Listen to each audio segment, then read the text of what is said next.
Hello नमस्कार साथियों, कैसे हैं आप सभी। मां शारदे एकेडमी के यूट्यूब प्लेटफॉर्म पे आप सभी मित्रों का तहे दिल से हार्दिक स्वागत है। प्यारे साथियों, जैसा कि हम आप सभी से बात कर रहे थे अनुपात और समानुपात पर, तो अनुपात पर बेसिक चीजें हमने आप सभी को बता दी थी। आज हम आप सभी से बात करेंगे समानुपात पर आधारित कैसे कैसे प्रश्न हमारे एग्जाम में पूछे जाते हैं। सबसे पहले हम जानेंगे समानुपात किसे कहते हैं, समानुपात का मतलब क्या होता है, समानुपात का चिन्ह क्या होता है। छोटी छोटी चीजें सबसे पहले हम जान लेंगे। तो जैसा कि हम बात कर लेते समानुपात की, अगर मैं बात कर लेता, किसकी मैं बात करूंगा, समानुपात की। और अनुपात की बेसिक चीजें हमने आपको बताई है। अभी ढेर सारे प्रश्नों की भी मैं प्रैक्टिस करूंगा। समानुपात के सबसे पहले हम चिन्ह से आप सभी को परिचित करा देते हैं। तो समानुपात का चिन्ह क्या होता है, यहाँ पे ये अनुपात का चिन्ह होता है, इससे आप सब परिचित होंगे।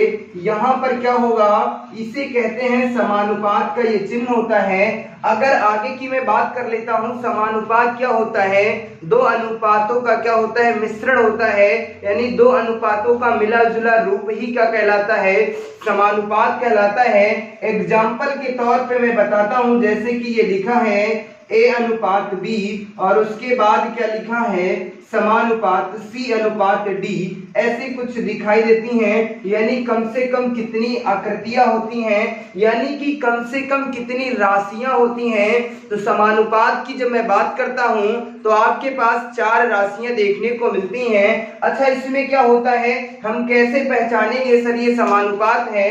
तो प्यारे बच्चों, इसे देख करके हमें पता चल जाएगा सर ये समानुपात है।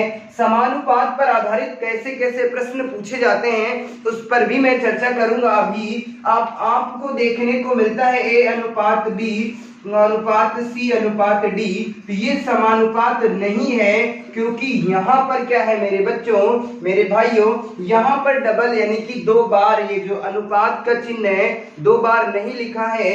इस वाली करड़ी को क्या कहेंगे, अनुपात कहेंगे। क्या कहते हैं मेरे भैया, अनुपात। और अगर इसकी मैं बात कर लेता तो इसे कहता हूं समानुपात। उम्मीद करता हूं इतनी कहानी तो आपको समझ में आ गई होगी।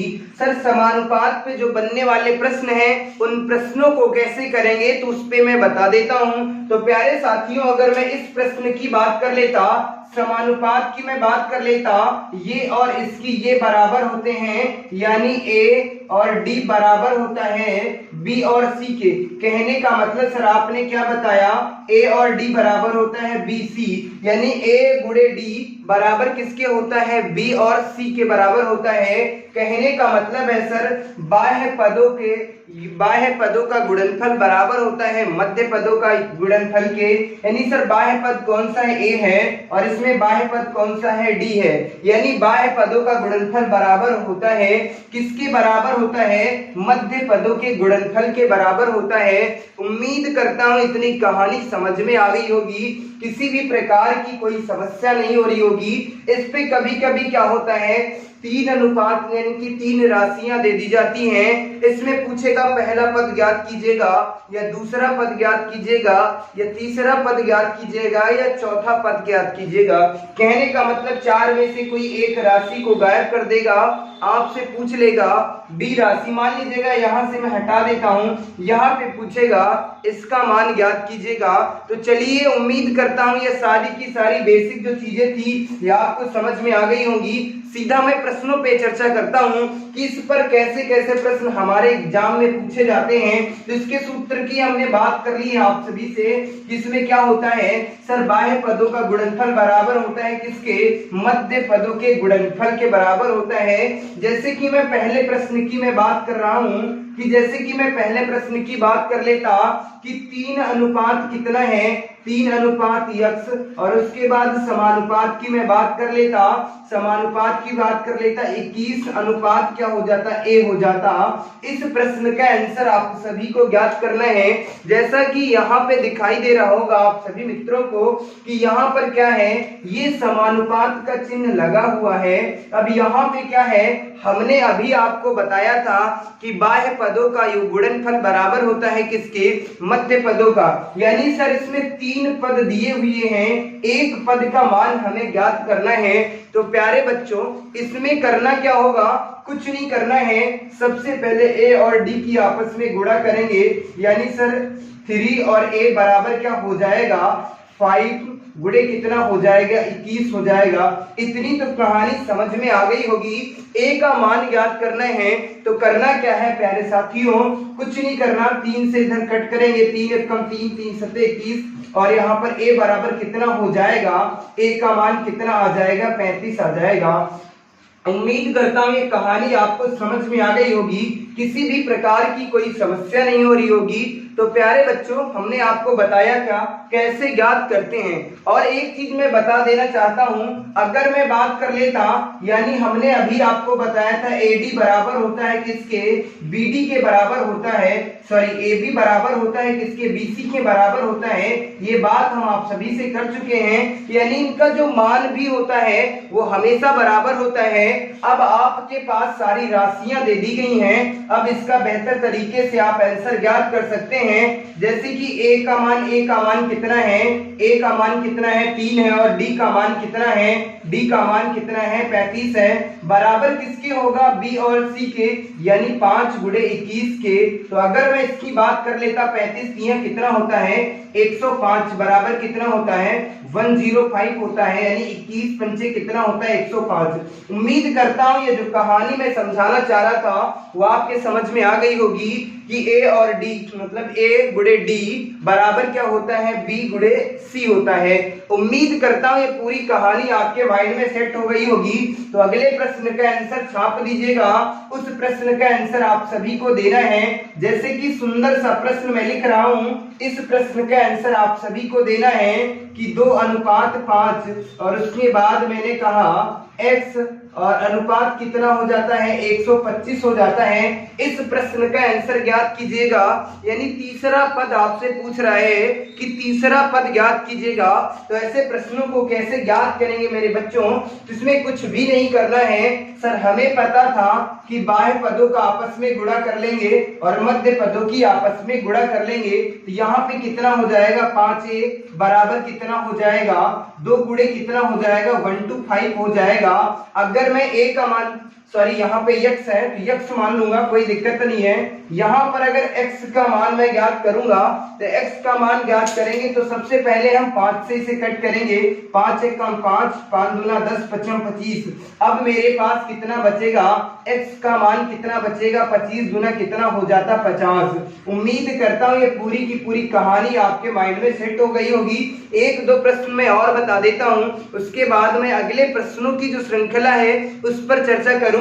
तो प्यारे दोस्तों सुंदर सा प्रश्न हमने आप सभी को दे दिया है, इस प्रश्न का आंसर आप सभी को छाप देना है। जैसे कि हमने आपसे कह दिया कि 2:3 और उसके बाद समानुपात 12:x का मान ज्ञात कीजिएगा। किसका मान ज्ञात करना है, 12:x का मान ज्ञात कीजिएगा। जल्दी से इस प्रश्न का आंसर छाप दीजिएगा।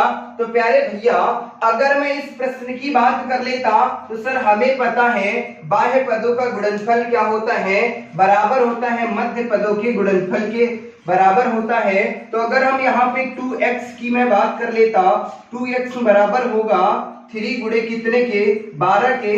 अगर मैं x का मान ज्ञात करूंगा, 2 एकम 2, 2 छंग 12 होते हैं।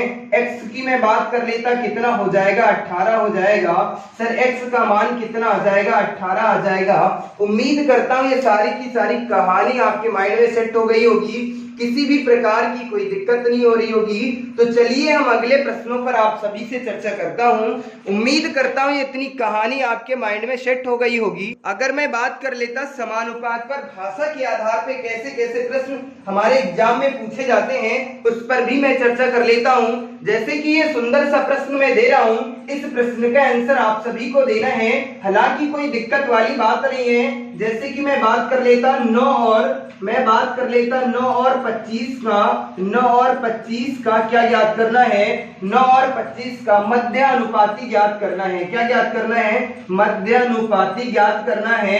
ऐसे प्रश्न आप सभी के एग्जाम में पूछे जाते हैं, यानी कि भाषा के आधार पर भी हमारी परीक्षाओं में जो प्रश्न पूछे जाते हैं उन पर भी मैं आप सभी से चर्चा करूंगा। तो प्यारे दोस्तों, इस प्रश्न का आंसर क्या होगा? यहाँ पर क्या है? यहाँ पर बाय है, पद जो है उनका मान दे दिया गया है। आपसे पूछ क्या रहा है? मध्य अनुपाती पूछ रहा है, यानी मध्य पदों का मध्य पद पूछ रहा है। तो प्यारे दोस्तों, सबसे पहले करना क्या होगा? 9 अनुपात क्या है? मध्य अनुपाती को हम ए मान लेते हैं। ए मान लिया। अच्छा, एक चीज ये बता दो, समानुपात की बात करेंगे तो मध्य अनुपात कितने होते हैं? यानी मध्य पद कितने होंगे सर? 2 होंगे। यानी हमें राशियां तो केवल 2 दी हैं, यानी बाह्य पद दिए हैं और मध्य पदों को ज्ञात करना है। उसके बाद कितना हो जाएगा? यहाँ पर 25 हो जाएगा। अगर मैं बात कर लेता, यानी ये और इसकी आपस में गुणा कर लेंगे, यानी ए और गुणे ए की गुणा करेंगे, ए स्क्वायर बराबर कितना हो जाएगा? 9 गुणे 25 हो जाएगा। अगर मैं बात कर लेता, ए स्क्वायर बराबर कितना हो जाएगा? 225 हो जाएगा। कितना हो जाएगा? 25 दाम 250, यानी 225 हो जाएगा।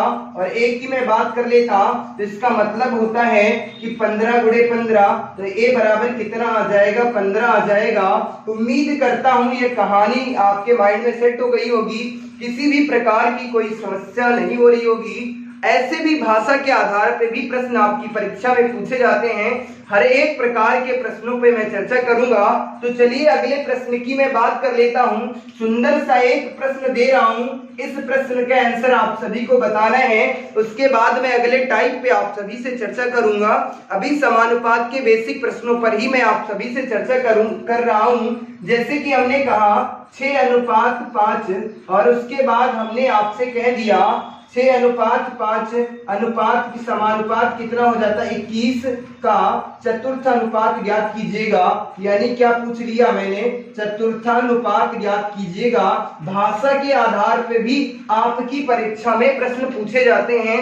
तो प्यारे दोस्तों, जो हमने अभी आप सभी को बताया था सेम वही कंडीशन है, कुछ भी नहीं करना है, यानी चौथे पद का मान ज्ञात करना है। तो यहाँ पर करना क्या होगा वो मैं आप सभी को बता देता हूँ। सर, पहला पद क्या दिया है? ए दिया है, और उसके बाद दूसरा पद कितना दिया है? 5 समानुपात 21 अनुपात x हमने इसको मान लिया, यानी चौथे पद को हमने क्या माना है?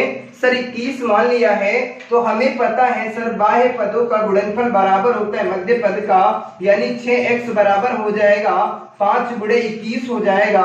अगर मैं बात कर लेता, इसे 3 से कट करूंगा तो 3 दूना 6 हो जाता है, 3 सत्ते 21 हो जाता है, 7 पचे कितना हो जाएगा? 35, यानी 2x बराबर कितना हो जाएगा? कितना हो जाएगा? 35 हो जाएगा।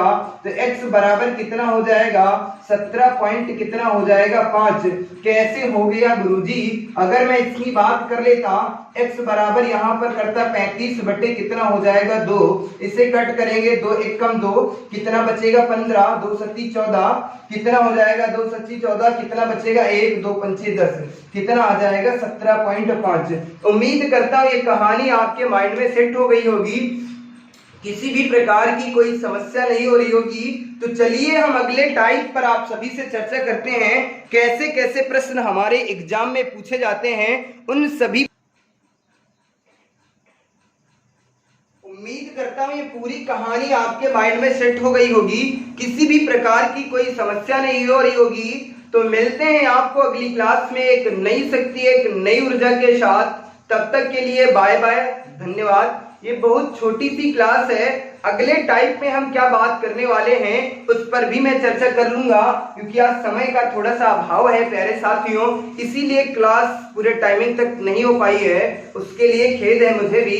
अगले टाइप पर मैं बात करूंगा कि अनुपात के योग पर आधारित प्रश्न, किस पर मैं बात करूंगा? अनुपात के योग पर आधारित कैसे कैसे प्रश्न हमारी परीक्षा में पूछे जाते हैं। चलिए मैं 5 मिनट में और कहानी बता देता हूँ, थोड़ा इसकी चर्चा कर लेता हूँ कि कैसे कैसे अनुपात में बेसिक प्रश्न पूछे जाते हैं, उन पर भी मैं चर्चा कर लेता हूँ। जैसे कि हमने आपसे बताया था एक प्रश्न मैं दे रहा हूं कि यानी a/2 है और उसके बाद क्या दिया है b/b कितना दिया है 3 और उसके बाद c/ कितना दिया है 5। तो हमने आप सभी से पूछा है a/b/c का मान याद कीजिएगा। आपकी परीक्षा में ऐसे भी प्रश्न देखने को मिलते हैं, इन प्रश्नों का आंसर जल्दी से छाप दीजिएगा प्यारे दोस्तों। अगर मैं बात कर लेता इस प्रश्न का आंसर क्या होगा, तो मेरे भैया इस प्रश्न में यानी इस प्रकार के प्रश्नों में हमें कुछ नहीं करना होता है, आंख बंद के आंसर लगा देना होता है। वो कैसे होता है वो मैं बताता हूं।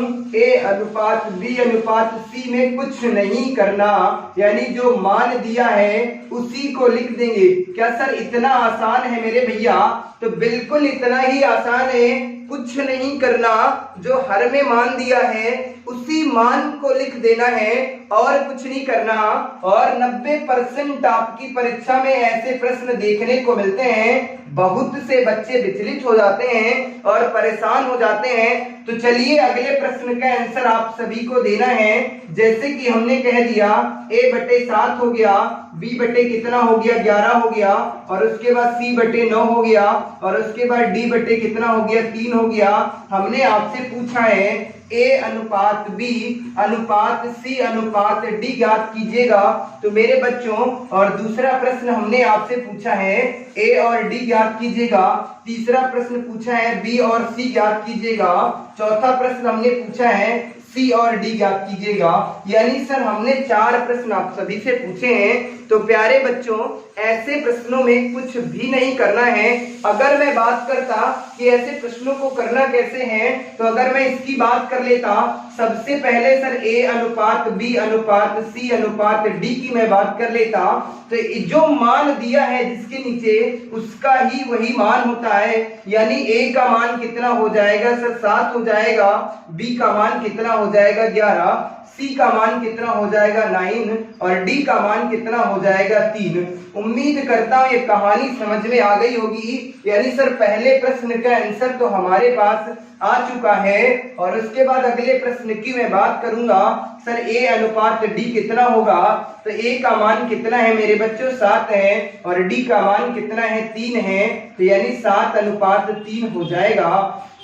उम्मीद करता हूं ये कहानी समझ में आ गई होगी। सर b/c का मान कितना हो जाएगा, तो b और c की मैं बात करूंगा, कितना दिया है 11 कितना दिया है 9 दिया है। ये भी कहानी समझ में आ गई होगी। तो चलिए c और d का प्रश्न का आंसर आप सभी को देना है। उम्मीद करता हूं ये पूरी की पूरी कहानी आपके माइंड में सेट हो गई होगी, किसी भी प्रकार की कोई समस्या नहीं हो रही होगी। तो प्यारे दोस्तों, केवल आज हमने समानुपात पर बेसिक प्रश्नों पर हमने चर्चा की। बेसिक प्रश्नों में बताया क्या समानुपात क्या होता है, समानुपात का चिन्ह कौन सा होता है और उस पर बनने वाले बेसिक जो प्रश्न थे उस पर भी हमने चर्चा किया। और उसके बाद अगर मैं अनुपात की बात कर लेता है कि ये टाइप बचा हुआ था अनुपात के बेसिक प्रश्नों की, अगर मैं बात करूं तो उसमें ये टाइप बचा हुआ था। ऐसे प्रश्न हमारे एग्जाम में अक्सर पूछ लिए जाते हैं। तो उम्मीद करता हूं ये पूरी की पूरी कहानी आपके माइंड में सेट हो गई होगी, किसी भी प्रकार की कोई दिक्कत नहीं हो रही होगी। तो मिलते हैं आपको अगली क्लास में एक नई शक्ति, एक नई ऊर्जा के साथ। तब तक के लिए बाय बाय, धन्यवाद। आप सब हंसते रहिए, मुस्कुराते रहिए और जुड़े रहिए मां शारदे एकेडमी के YouTube प्लेटफॉर्म पे। प्यारे दोस्तों, अगर ये क्लास आपको अच्छी लगे तो इसे लाइक कीजिएगा और शेयर करके हमें जरूर बताएं। अगर आपका कोई सुझाव है तो उसे कमेंट बॉक्स में जरूर साझा करें और उन बच्चों तक इस क्लास को जरूर पहुंचाएं जिन्हें मैथ में बहुत बड़ी समस्या होती है। अगले क्लास में हम क्या बताने वाले हैं प्यारे साथियों, तो हम बताएंगे अनुपात और समानुपात के योग पर आधारित कैसे प्रश्न हमारे एग्जाम में पूछे जाते हैं, उस पर मैं चर्चा करने वाला हूं। और जिन साथियों ने यानी जिन भाई और बहनों ने ये इसके अनुपात की 2 क्लासें हो चुकी हैं, तो 3rd क्लास को ना देखें, सबसे पहले क्लास को देखें। अगर वो स्टार्टिंग से क्लासें देखेंगे तो मैं ये गारंटी के साथ कहता हूं, ये विश्वास के साथ कहता हूं कि अनुपात और समानुपात से जीवन भर के लिए जो दर्द है आपका वो खत्म हो जाएगा। तो धन्यवाद साथियों।